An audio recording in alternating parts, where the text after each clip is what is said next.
Welcome to modern computer care Barasat. এই বারাসাতে ব্রাঞ্চে খুব সুন্দর একটা গেমিং কম্পিউটার রেডি হলো 80K বাজেট। এই বাজেটে একটা মনিটর পাওয়া গেছে 180 হার্জের 24 ইঞ্চি গেমিং মনিটর এওসি। সঙ্গে আছে 8500G রাইজেন 5 এর একটা প্রসেসর। সঙ্গে আছে স্যামসুং এর একটা NVMe, যেটা স্পিড হচ্ছে 7150 Mbps 1 TB। আর সুন্দর একটা মাদারবোর্ড আছে B650M গেমিং ওয়াইফাই মাদারবোর্ড।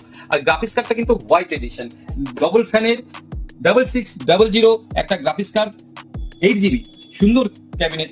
আর এই ক্যাবিনেটটা কিন্তু হোয়াইট কালারের ক্যাবিনেট, RGB আছে, 4টে ফ্যানের RGB আছে এবং রিমোট কন্ট্রোল আছে। টোটাল একটা ফ্যান্টাস্টিক একটা কম্বিনেশন হোয়াইট কালারের হয়েছে এবং এটার দামটা কিন্তু অনেকটাই কম, 80K 80,000 টাকায় সুন্দর একটা গেমিং মেশিন। এবং র্যামটা কিন্তু 32GB 32GB র্যাম আছে, র্যামটা কিন্তু 32GB 80